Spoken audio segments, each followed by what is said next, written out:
안녕하세요 여러분. 땅을 딛고 길을 나서다 지도와 지리 강의를 맡은 김종근입니다. 대한제국은 많은 지리 교과서를 편찬했습니다. 1894년 갑오경장에 따른 관제개혁으로 교육은 학무아문에서 맡게 되었습니다. 이듬해 학무아문에서는 의무교육의 시급함을 파악하고 한성사범학교와 외국어 학교 규정을 정한 후 이어 소학교령을 공포했습니다. 각 학교는 교칙에 따라 여러 과목을 이수하게 했는데 그 중에 한국지리 또는 외국지리도 포함되어 있었습니다. 이에 따라 교과용 지리서가 요구되었는데요. 이 교과서들은 1908년 융희 2년 교과서 검정 규정이 공포되기 전까지 학부 편집국, 개인 저술 및 번역, 출판사 등에서 다양하게 발행되었습니다. 조선지지, 초등 대한지지, 대한신지지 등으로 약 30종에 달했습니다. 이들 교과서는 당시 시행규칙으로 발표한 다음과 같은 과목 주제별 항목에 의거하여 만들어졌습니다. 즉, 보통 학교에서는 내 나라의 지세, 기후, 구획, 도회, 물산, 교통 등과 아울러 지구의 현상, 운동 등의 대요를 가르치고 겸하여 이웃 나라의 지리의 대요와 세계의 지세, 기후, 인종 등의 계략을 알려야 한다가 그중 하나입니다. 또 고등학교에서는 본국 지리와 우리나라와 중요한 관계를 가진 모든 외국 지리의 대요를 가르치고 지문의 일반을 가르쳐야 한다고 규정했습니다. 따라서 이들 교과서는 체제나 서술 방식에서 다소의 차이를 나타낼 뿐 내용은 거의 비슷합니다. 초학지지를 예로 들어보겠습니다.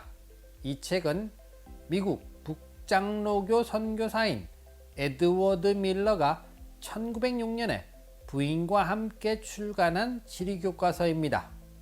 한국뿐만 아니라 중국, 일본, 그리고 세계 각 대륙의 나라에 대한 지도와 설명으로 구성되어 있습니다. 서문에 따르면 한국에는 세계에 대한 지식을 전해주는 책이 없어서 이 책을 간행했다고 합니다. 책은 총론, 한국, 일본, 천국, 지구과학, 아시아, 유럽, 아프리카, 북아메리카, 남아메리카, 오스트레일리아와 태평양 광도, 경선과 위선 등 총 10장으로 구성되었습니다.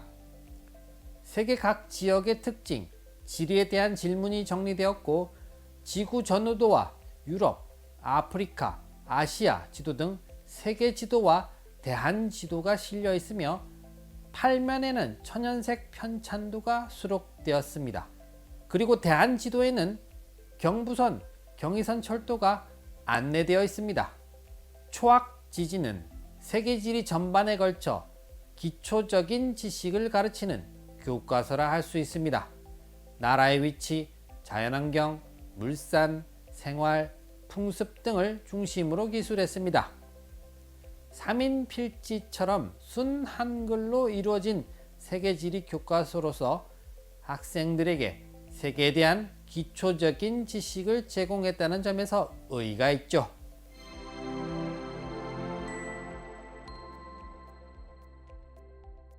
학부에서 낸 지리 교과서도 살펴볼까요?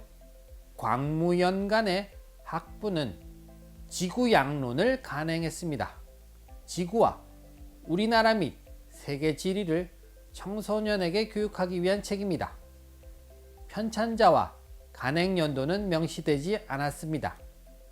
하지만 학부 편집국에서 1896년에 간행한 신정심상소학 각권 끝에 학부 편집국 개간 서적 정가표로 미루어 1896년 이전에 처음 간행된 것으로 추정할 수 있습니다.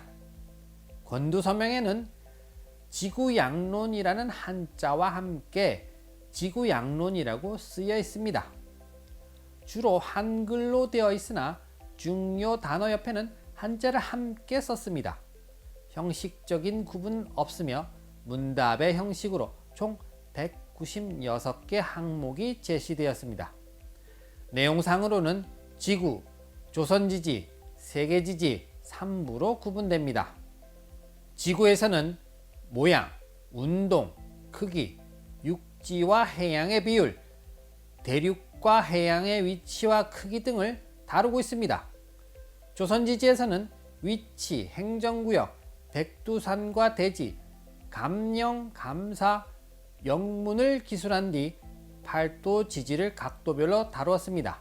각도의 지지는 산, 강, 포구, 가명, 병영, 읍, 산물, 명소, 영 등을 다루었죠.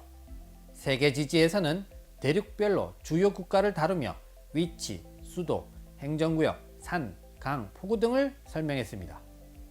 국가마다의 특색을 고려하여 특별한 풍속 등을 추가했습니다.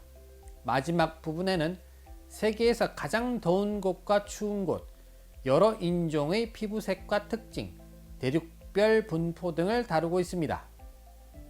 본문은 문답 형식으로 되어 있는데 예를 들면 지구가 무슨 모양인가 하고 묻고 둥근 모양이다 하고 답하는 형식입니다. 총 196개 항목으로 구성되어 있습니다.